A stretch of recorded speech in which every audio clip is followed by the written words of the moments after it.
Pondok Pesantren Tahfidzul Quran Thoriqul Jannah Malang adalah lembaga pendidikan yang menyelenggarakan program pendidikan terpadu. Program utamanya yaitu tahfidz Al-Quran 30 juz bersanad, yaitu sanad Imam Hafiz. Yang kedua, tafakuh, memahami dan mendalami ajaran agama Islam. Dan yang ketiga yaitu ilmu hikmah, yaitu ilmu yang mempelajari tentang Al-Quran dan hadis serta untuk mendekatkan diri kepada Allah. Harta yang kita cari pagi, petang, siang, dan malam itu belum tentu kita nikmati. Maka salah satu investasi akhirat sampai ke alam barzah kita adalah pembangunan pondok pesantren. Di antaranya yang terpercaya pembangunan pondok pesantren Tahfidzul Quran Thoriqul Jannah Malang. Rekening BCA 12308265508 atas nama Khalifah, pendiri Pondok Pesantren Tahfidzul Quran Thoriqul Jannah. Assalamualaikum warahmatullahi wabarakatuh. Alhamdulillahirabbil alamin wa bihi nasta'in wa la umuri waddin amma ba'du. Para sahabat-sahabat Umi Diva yang dimuliakan dimanapun kalian berada, semoga saja kalian sehat selalu ya, tanpa ada halangan sedikit pun. Pada malam kali ini saya bersama istrinya Bang Robi nih sahabat, yang dimana kita bakal menguak informasi ya tentang hartanya Bang Robi ini gitu ya. Samen betul istri pertamanya Bang Robi? Ya betul. Namanya siapa kalau boleh tahu? Yuni. Siapa? Yuni. Ibu Yuni. Namanya Ibu Yuni sahabat ya. Mungkin sebelum kita lanjut, mungkin kita salawatan dulu supaya dimudahkan dan dilancarkan segala urusan kita ya sahabat ya. Bismillahirrahmanirrahim. Ya Rabbi bil Mustafa balil maqasidana wa ufir lana ma madha ya wasi'al karami ya Rabbi bil Mustafa balil maqasidana wa ufir lana ma madha ya wasi'al karami.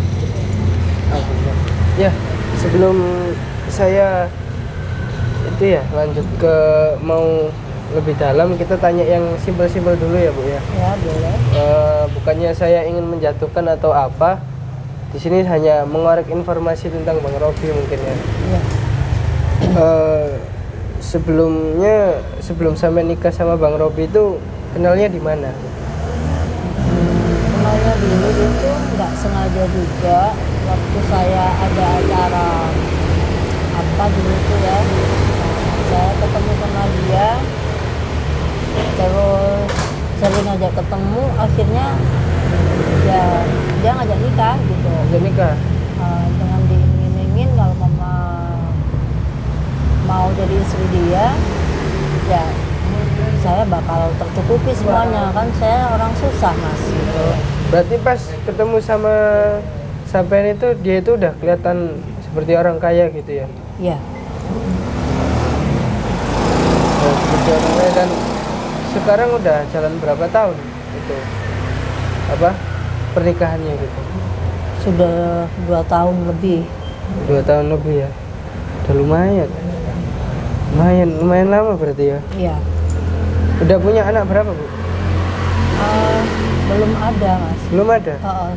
Soalnya kalau saya hamil itu suka jatuh gitu loh, jadi nggak pernah jadi. Nggak pernah jadi? Wih bahaya ya sahabat ya. Kasihan juga sih Bu ini, setiap hamil jatuh gitu janinnya. Ya nanti di usia 3-4 bulan hilang. Iya. Wow. Kayak keguguran gitu. Kayak keguguran. Itu tanpa sebab atau ada sebabnya itu? Tanpa sebab mas. Tanpa sebab.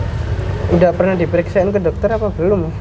Sudah. Cuman lemah kandungan gitu aja mungkin, dan kurang istirahat gitu aja. Selama sampai nikah sama Bang Robi ini, di rumah tangganya sampai itu ada merasakan hal-hal yang aneh nggak gitu? Seperti ada yang mengganggu atau apa gitu? Ya nggak pernah sih. Nggak pernah. Jadi ya mulus-mulus aja sih.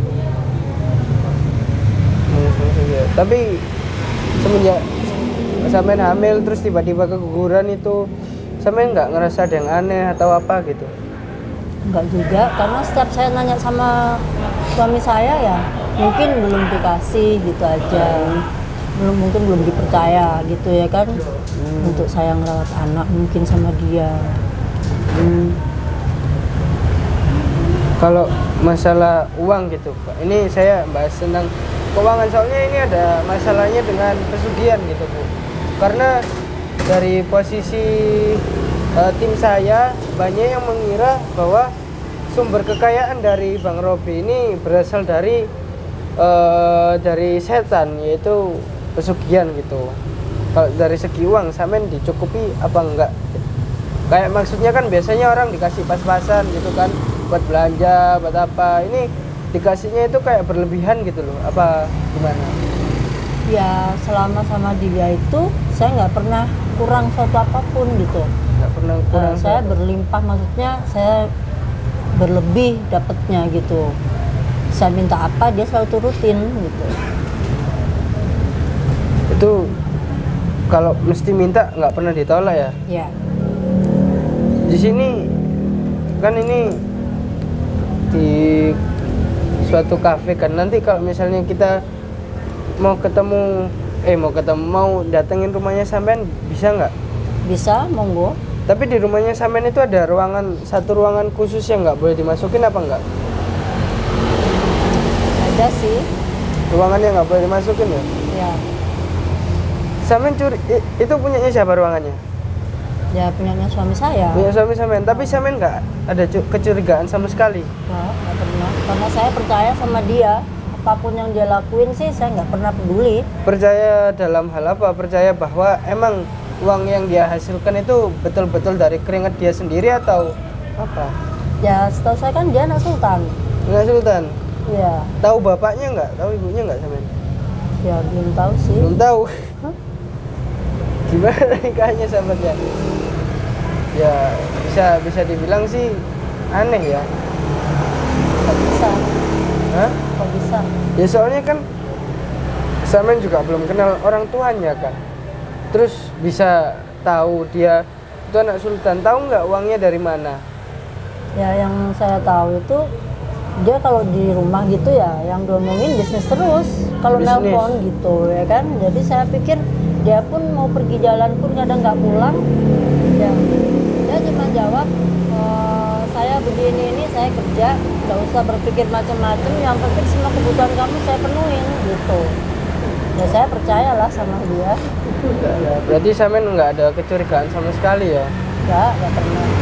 Nah yang saya pertanyakan itu tentang kamar tadi tuh Bu. Saya tuh masih sedikit bingung kenapa kok sampean nggak ada kecurigaan, padahal rata-rata orang yang mempunyai pesugihan itu pasti mempunyai kamar-kamar tertentu, seperti contohnya tadi punya kamar yang nggak boleh dimasukin sama orang lain, soalnya di situ biasanya dibuat ritual atau apa gitu. Ya saya ini kalau saya tanya kenapa kok kamar ini dikunci terus, kalau umpama kamu pergi atau saya di rumah pun sama kamu, saya nggak pernah ibarat nggak boleh masuk gitu loh. Jadi jawaban dia, jangan masuk di kamar sini, ini kamar kerja saya. Yang penting tahunya kamu, saya tuh nyukupin kamu gitu aja.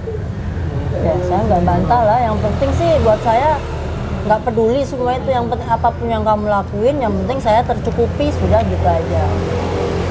Gini Bu, kalau misalnya aja ya. Ya.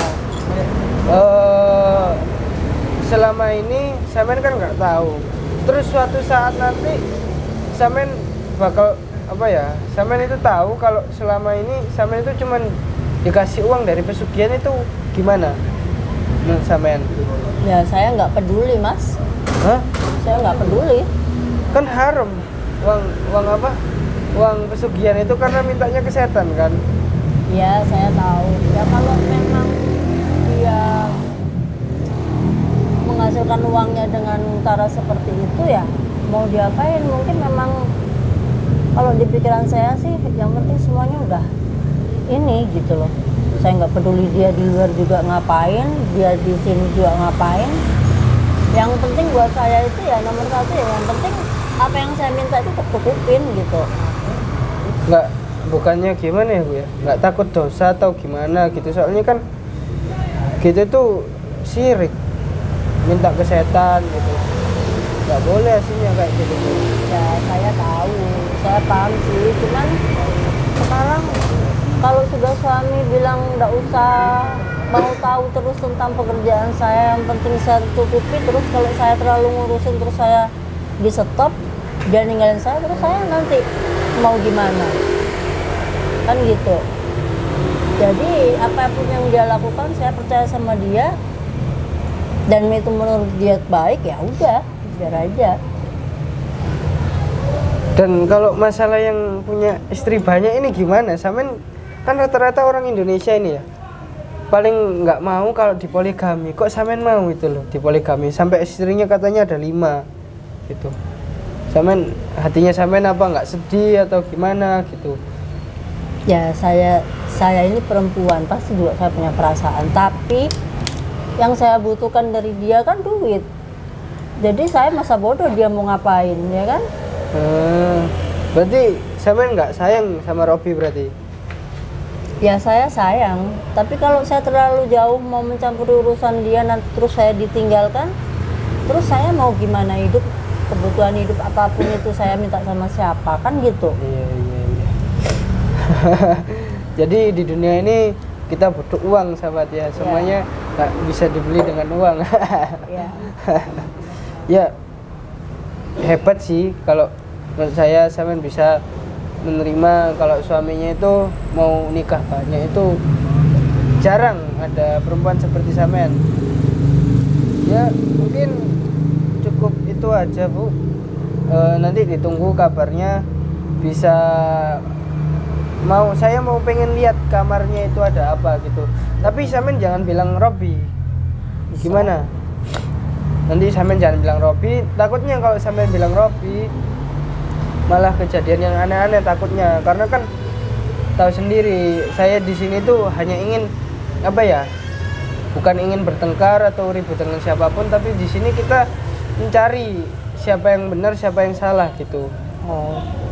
Karena dari tim saya banyak yang menduga bahwa Robi itu menggunakan pesugihan, tapi Robi sendiri bilang dia itu mempunyai perusahaan yang banyak gitu.